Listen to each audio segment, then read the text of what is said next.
New York City, 1972. Madison Square Garden was already the kind of place that seemed bigger than architecture. It was more than steel, concrete, lights, and seats. It was a vessel for spectacle, a building that had spent years absorbing noise, violence, triumph, theater, and all the strange forms of human performance that required an audience large enough to turn action into myth. Boxing had lived here. Basketball had lived here. So had the grand, exaggerated brutality of professional wrestling.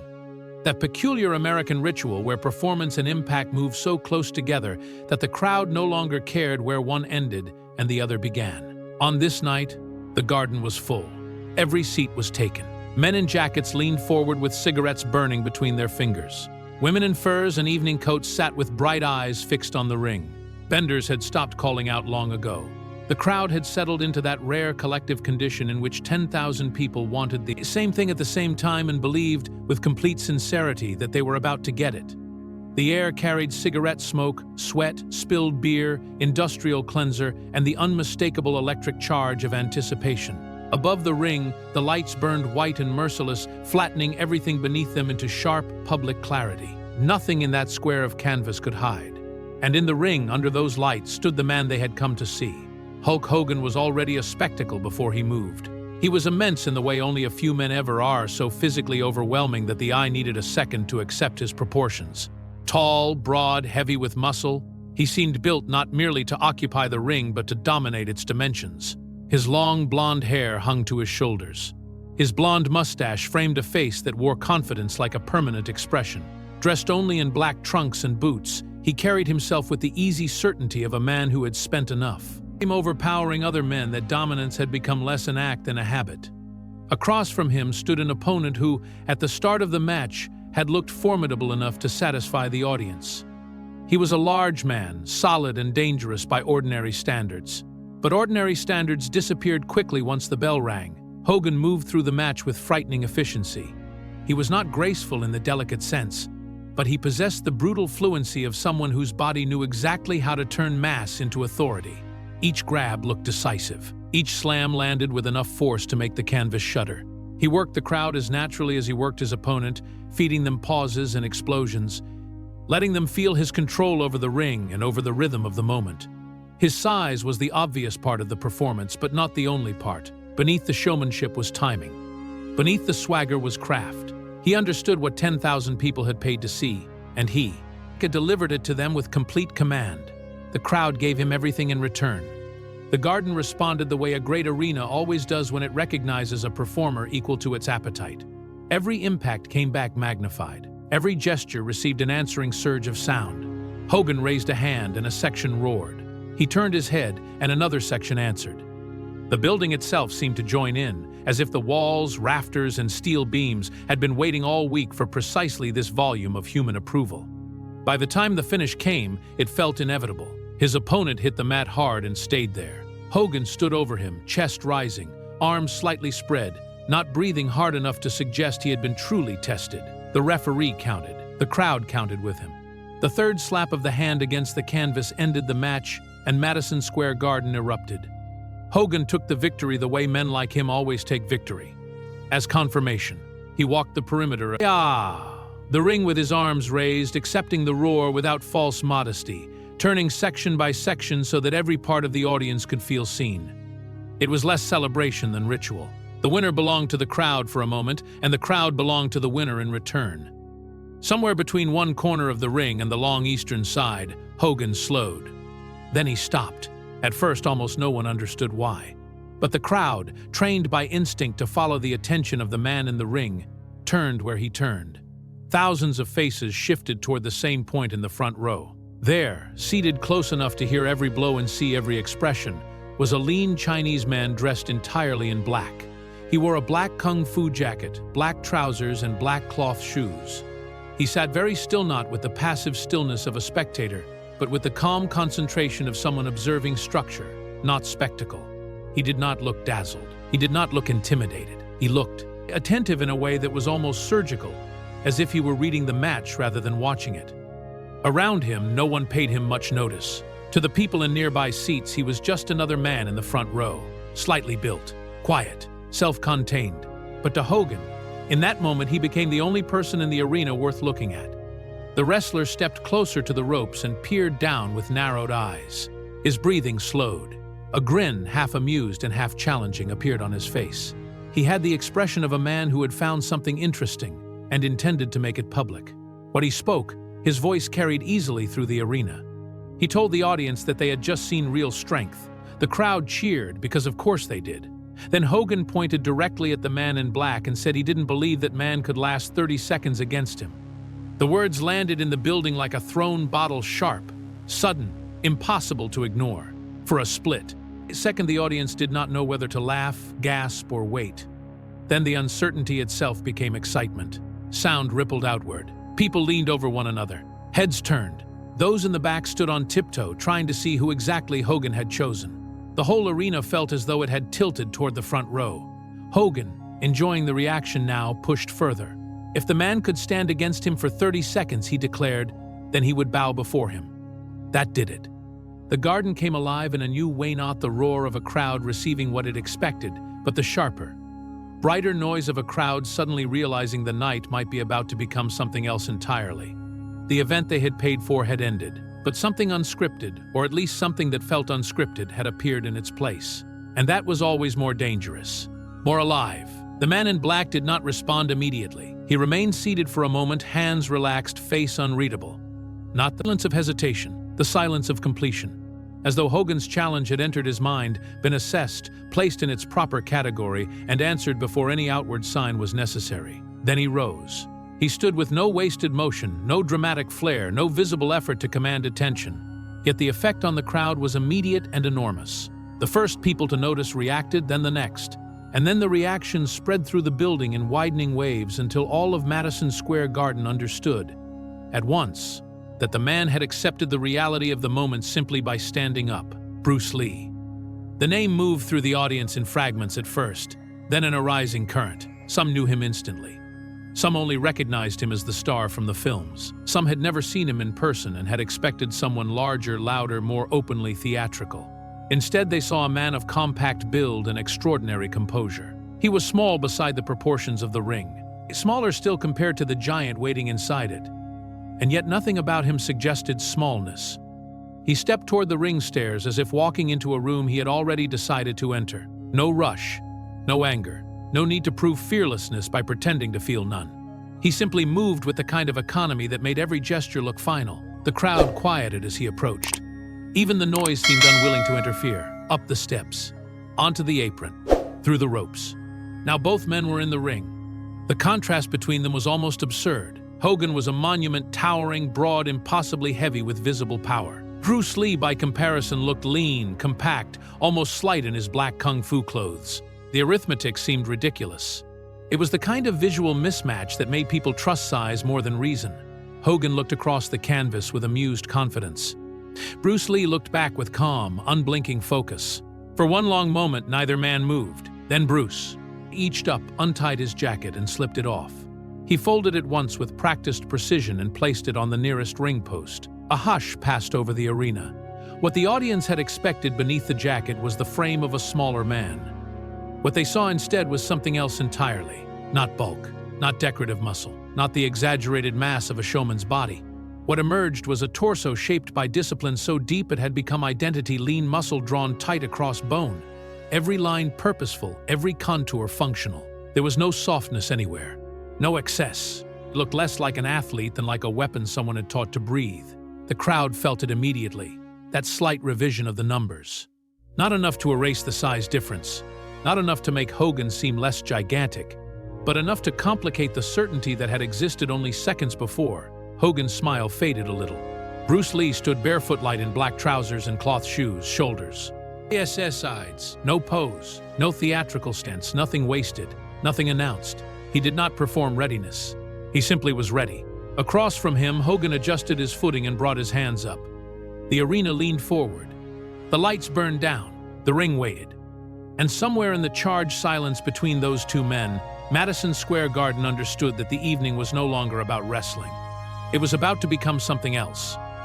For a few suspended seconds, neither man moved. The noise of Madison Square Garden thinned into something sharper than silence. It was not true silence. 10,000 people cannot become truly silent all at once, but It was close enough to feel unnatural. Cigarettes burned forgotten between fingers. Beer cups paused halfway to mouths. Men who had spent the evening shouting sat frozen with their mouths slightly open, as if the building itself had issued a command to wait. Under the hard white lights, Bruce Lee and Hulk Hogan stood, across from each other in the center of the ring, and every visible difference between them seemed to intensify. Hogan looked colossal. At that distance, with no opponent between him and the full attention of the arena, he seemed even larger than he had during the match. His shoulders were broad enough to distort proportion. His arms looked like the sort of arms people trusted to settle arguments without discussion. Everything about him suggested force delivered directly, visibly, and with enough weight behind it to make subtlety unnecessary. Bruce Lee looked like the opposite principle made flesh, compact, controlled, balanced without appearing to balance. His body did not advertise power in the same way Hogan's did. It held power inward. There was no extra movement in him, no decorative tension, no trace of the ritualized intimidation that so often precedes violence. He simply stood there, loose and alert, his dark eyes fixed on Hogan with the calm concentration of a man who had already entered the most important part of the encounter before anyone else realized it had begun. Hogan took a slow step forward. The canvas gave slightly beneath his weight. Bruce did not shift. Hogan rolled his shoulders once and widened his base. There was still confidence in him, but something had changed. The smile was gone now. The front-row curiosity had vanished. Whatever amusement had existed when he issued the challenge was no longer present in the ring with him. What remained was a professional's focus and the hardening instinct of a man who had suddenly understood that the person across from him might not fit inside the joke he had made. The crowd felt that change before they could name it. Bruce stood with his hands low, almost carelessly low, and for many in the audience this seemed absurd. To the untrained eye, he looked underprepared. Too open, too still, not squaring up. Not announcing intent. It was the sort of stillness that could be mistaken for vulnerability by anyone who had not spent time around real danger. But there were others in the crowd, fighters, trainers, men who had spent years in gyms and smoky back rooms who saw something else. They saw efficiency. They saw a body refusing to waste information by covering itself in posture. They saw someone standing in the most neutral way possible because neutrality allowed access to everything. Hogan moved again. This time the step was firmer, more committed. His boot struck the canvas with a deep, padded thud. He raised his hands higher and began to close the space in front of him. There was no dramatic rush yet, no wild charge, only the gathering pressure of size and intention. He was bringing the problem of himself forward, and in a ring that problem had solved itself for him many times before. Bruce's gaze remained steady. He watched Hogan's feet, then his hands, then his chest. He was not merely looking at the man, he was reading him. Weight distribution, timing, rhythm. Habits people reveal when they are about to commit themselves physically. The body always speaks before it acts. Most men do not know how to listen to it. Bruce Lee did. Hogan feinted left. A murmur moved through the crowd. Bruce did not bite. The wrestler came another step in, now close enough for the difference in size to feel almost comic. There are mismatches that seem unfair on paper, and then there are mismatches that become mythic once both men occupy the same square of light. This was the second kind. Hogan was not simply larger. He belonged to a different physical category. Standing this close, he seemed as though he could close both hands around Bruce's entire upper body and decide the matter on mass alone. He saw it that way too. The logic was too obvious not to trust. If he got hold of the smaller man, the encounter would end in the way all arithmetic suggested it should end. His confidence, though diminished, reorganized itself around that belief. All he needed was one engagement, one contact, one moment to bring weight into play. Bruce knew this before Hogan fully knew he knew it. The ring held them. The lights flattened them. The audience leaned so far forward that whole rows looked physically tilted toward the canvas. Then Hogan came. Not cautiously now. Not playfully. He surged in with the speed a man of his size could generate when he committed everything at once. The movement was shocking in its own way, because huge men are never supposed to move that quickly. His shoulders drove forward. His arms opened to seize. His hips and weight followed. It was not elegant, but it did not need elegance. It was a wave of force, the kind of forward violence that turns reaction into panic in anyone who has not already accepted the necessity of calm. And Bruce Lee was gone. Not backward, not away, offline. That was the detail people would fail to describe later, because their eyes, untrained for such economy, would insist on larger motion than allowed. Bruce did not leap. He did not spin dramatically clear. He moved only as much as the moment required, no more. A precise displacement. A slice of absence created where presence had been expected. Hogan's hands closed on nothing. His momentum carried through empty air. For the first time that night, the giant's movement belonged to someone else. There is a fragment of time that opens when a committed body misses its target. It is very small, and to most people it may as well not exist at all. But to someone who has spent years training for exactly such openings, that fraction is enough. Enough to enter. Enough to end. Bruce turned. The motion began in the floor. Invisible where all decisive motion begins. Pressure into canvas. Rotation through the supporting leg. Hips snapping. Spine aligning. Shoulder quiet. Everything transferring without interruption into the arc of the strike. There was no waste in it. No excess for the eye to admire. The kick was not meant to be. It was meant to arrive. His right leg came up and across with terrifying precision. The target had already been selected. The heel landed flush against Hogan's face.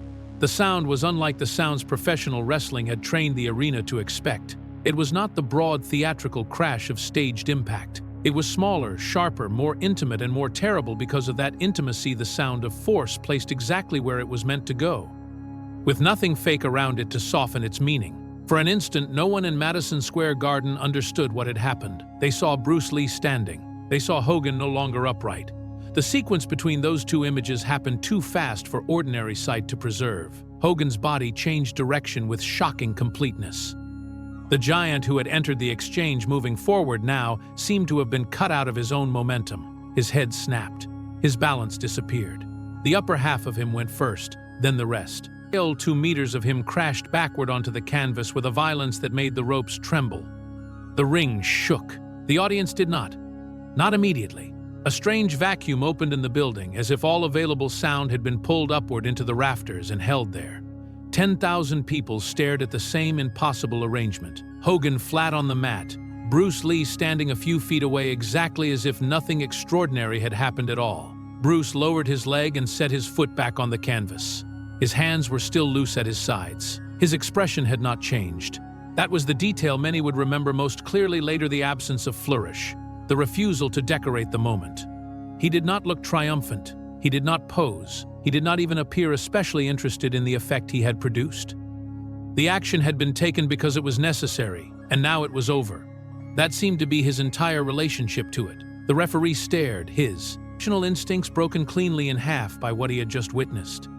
He looked from Bruce to Hogan and back again, as if expecting the scene to reorganize itself into something more recognizable if he only gave it enough time. Around the ring, people rose without realizing they had risen. First the front rows, then the sections behind them, and then the higher seats farther back, until entire columns of the arena were on their feet. No one had instructed them to stand. No wave of applause had led them there. Their bodies had simply moved in answer to something their minds were still trying to catch up with. Hogan remained down. That alone carried its own kind of shock. In wrestling, men go down all the time. But they go down with purpose, with timing, with the quiet cooperation of performance shaping the fall into meaning. This looked different. This carried the awkward honesty of a body that had not consented to the position it now occupied. A second passed, then another, and another. Each one stretched the reality of what the crowd believed it had seen. Hogan rolled once onto his side. A rough sound escaped him, too low to carry far but close enough for those near the ring to hear. He planted one massive hand on the canvas, then the other, and pushed himself upward to hands and knees. The motion looked slower than it should have, as if his body were checking its own instructions before obeying them. Bruce did not advance. He did not retreat either. He remained where he was, calm and available, waiting without impatience for whatever came next. The silence in the garden deepened again, but now it was charged with something far more powerful than anticipation. Recognition. The crowd no longer believed it was watching a novelty. The laughter that had flickered when Hogan first issued the challenge was gone, burned away by the sight of the giant on the canvas and the smaller man standing over the fact of him. What remained was the dawning awareness that evening had crossed a line invisible until the moment it was past. This was no longer spectacle borrowing from reality. Reality had stepped into spectacle and, in a single movement, exposed the difference. Hogan lifted his head. From where he knelt, he looked across the ring at Bruce Lee. And for the first time all night, the expression on his face held no performance at all. Hogan lifted his head. From where he knelt, he looked across the ring at Bruce Lee. And for the first time all night, there was no performance left in his face. No showmanship, no invitation to the crowd. No exaggerated outrage, no grin, no signal that the next reaction belonged to the theater of wrestling. What remained was simpler and more human than any of that. A man trying to understand what had just happened to him. The crowd saw it too. There are moments when an arena stops being a place of entertainment and becomes instead a chamber for recognition. Madison Square Garden, so often filled with noise for its own sake, now held a silence so complete it felt ceremonial. Thousands of people stood packed together under the lights, and not one of them wanted to break the spell before the men in the ring did. The building, which had spent the evening echoing force and applause, now seemed to hold its breath. Hogan planted one boot beneath him, then the other. His hands pressed into the canvas, his shoulders tightened, and slowly, heavily, he pushed himself upright. The movement was not dramatic. That was precisely why it mattered. There was no sudden springing back to his feet, no theatrical recovery designed to reassure the audience that the giant had only been briefly inconvenienced. He rose the way real men rise after real impact, carefully, deliberately, with the body checking itself as it returns to vertical. When he was standing again, the full scale of him returned to the ring. 2 meters of blonde hair, muscle, and hard-earned physical dominance stood once more under the white lights. Madison Square Garden. Yet something fundamental had changed. He looked no smaller than he had before. If anything, the sheer bulk of him was even more striking after seeing that bulk knocked flat. But the certainty that had surrounded him when he first called Bruce Lee into the ring was gone. Across from him, Bruce had not moved. He stood in the same loose posture, arms at his sides, chest still, expression calm. He was not coiled for a second strike.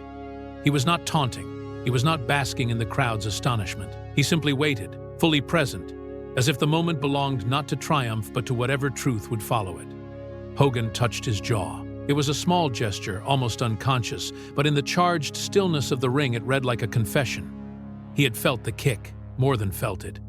He had received it so completely that language, the kind of language men usually reach for in public spaces, had no easy place to stand beside it. The body had understood before the did. Now the mind was catching up. He took one step toward the center of the ring. The sound of his boot against the canvas was enough to make people flinch. Bruce did not retreat. His gaze remained fixed, level, patient. Hogan stopped a few feet away. For a long moment, the two men simply looked at each other. The contrast between them no longer read as comedy. The arithmetic of size that had seemed so persuasive only minutes before had lost its authority. The crowd could still see the numbers. Anyone in the building could still tell who outweighed whom, who stood taller, who occupied more space. But after what they had just witnessed, the numbers belonged to a lesser language. They described matter, not mastery. They measured flesh, not timing. They could explain dimensions, but not consequence. In the front rows, men who had come ready to laugh now stared in silence. In the upper levels, people leaned over the rails, afraid to miss even the smallest movement. The referee stood several feet away and said nothing, his role in the evening having dissolved into irrelevance. There was nothing to officiate now. Whatever was happening in the ring had moved beyond procedure. Hogan drew in a breath. Then slowly he bent forward at the waist. At first, a portion of the crowd did not understand what it was seeing. The motion was too unfamiliar in that context, too free of the ordinary codes of the building. But as the giant lowered himself further, realization spread through the arena in visible waves. He was bowing, not the mocking half-bow of a showman prolonging a bit, not the stylized concession of someone playing to the crowd. A real bow, honest, measured, undeniable. The kind of bow that carries with it the admission that something has been learned which cannot be unlearned. A sound moved through Madison Square Garden, then soft at first, almost like wind finding its way through a narrow opening. It was the collective exhale of thousands of people releasing they had been holding since the kick landed. But inside that exhale was something else. Awe, yes, but also gratitude. Because what they had witnessed in the ring had resolved itself not into humiliation, but into recognition. The giant had not answered force with denial. He had answered it with respect. Hogan straightened. His face was different now. Not broken, not diminished. If anything, there was more gravity in it than before. More reality. He looked like a man who had just discovered a limit and, in discovering it, had also found something worth admiring beyond it. When he spoke, his voice still carried through the arena with that practiced, ring-trained projection. But the quality of the sound had changed. It no longer belonged to performance. It belonged to testimony. "You are a legend," he said. The words rang out cleanly. No one interrupted them. No one shouted over them. The entire garden received the sentence whole. Hogan kept his eyes on Bruce Lee. I've never seen anyone move that fast. Again, no embellishment. No searching for a larger line than the truth required. He said it the way men speak when they are no longer interested in appearing clever, only accurate. It was not a compliment crafted for effect. It was a report from experience, offered plainly because plainness was the only form strong enough to carry it. He shook his head once, almost to himself, then looked back at Bruce with a kind of stunned clarity. In all my time, he said, I've never seen anything like that. This time the crowd answered. Not with laughter, not with the playful noise that had greeted the challenge. What rose now was deeper, fuller, earned. Applause broke first in pockets, then spread across sections, then gathered into a tremendous standing roar that seemed to come not only from mouths and hands, but from the structure of the building itself. Madison Square Garden had seen champions crowned, contenders broken, and performers transformed into icons by the public attention. But there are rare nights when even a legendary building feels it has been shown something new. Bruce Lee stood in the center of that roar as if it belonged to someone else. He did not lift his arms. He did not smile broadly. He did not turn to soak in the crowd's approval. He simply looked at Hogan, held the moment for exactly as long as the moment required, and gave a single nod. That nod carried everything words might have weakened. Acknowledgement. Acceptance. Respect returned in equal measure and no more than necessary. Then Bruce turned. He walked to the nearest ring post and picked up his black kung fu jacket. He slipped it back on with the same efficient, unhurried precision with which he had removed it. The gesture was so composed, so ordinary in itself, that it only deepened the unreality of what had preceded it. The man who had just changed the atmosphere of Madison Square Garden in one strike now dressed himself as calmly as if he were preparing to leave a quiet room. He stepped through the ropes, down the ring steps, back to the floor. The crowd parted for him without being asked. Eyes followed him as he crossed the narrow space between ring and front row, as though the entire arena had become magnetized by the path of his return. He did not wave. He did not pause to receive congratulations. He did not even look around to confirm the scale of what he had just done. He walked back to his seat with the same economy with which he had entered the ring, and when he sat down, he did so with complete composure, as if all that had happened was that he had stood, acted, and resumed his place. But nothing in the building had resumed its place. Hogan remained in the ring, still watching him. The wrestler looked out at the audience then, and the audience looked back with a new kind of regard. He had lost something in that ring, yes, lost certainty, lost the easy superiority of a challenge made in public and answered to completely. But he gained something too, and the crowd knew it. He had shown them that strength was not only the ability to dominate, but the willingness to recognize what was greater when it appeared before you. Applause continued to roll through the garden in waves. Some people were cheering Bruce Lee, some were cheering Hogan. Most were cheering the moment itself, though they would not have known how to phrase that idea if asked. They were cheering the collision of worlds, the sudden tearing away of illusion, the appearance of something undeniably real inside a space built largely to simulate reality and magnify its shape for public consumption. Outside, New York continued on. Traffic moved. Steam rose from street grates. Taxis cut yellow lines through the night. Somewhere downtown, couples argued in restaurants. Somewhere uptown, televisions flickered in apartment windows. The city did what cities do. It carried on, indifferent on its surface to the private earthquakes happening inside its. But inside Madison Square Garden, time had briefly thickened around a single event. People would leave the arena later with their collars smelling of smoke and their ears still ringing, and they would try to explain what they had seen. They would tell friends that Hogan had challenged Bruce Lee, that Bruce Lee had entered the ring, that he had taken off his jacket, that the giant had come forward, and then somehow too fast, too cleanly, too completely the whole thing had changed. They would use their hands while speaking. They would stand up from tables to demonstrate the angle. They would fail repeatedly to match language to the thing itself. That was inevitable. Some events are larger than description not because they are impossible, but because they happen with such completeness that words arrive after the fact already insufficient. Still, people would keep trying. That too was inevitable, because the alternative would be silence, and silence would not be worthy of the memory. So the story would travel, from the men who sat in the front rows to the men who wished they had, from bartenders to cab drivers, from gym corners to film sets, from New York into other cities, and from those cities into years that had not yet arrived. It would travel not merely because Bruce Lee had thrown a kick, or because Hulk Hogan had fallen, or even because a giant had bowed. It would travel because, on that night, in that ring, something simple and ancient had been revealed in full view of 10,000 people. That spectacle has limits, that reality does not, and that every now and then, in a bright square of light before a crowded house, the real thing steps forward and everyone present knows it at once. Bruce Lee sat in the front row in his black jacket. Hulk Hogan stood in the ring under the lights. And Madison Square Garden, for one unforgettable night in 1972, held the silence and the thunder that followed.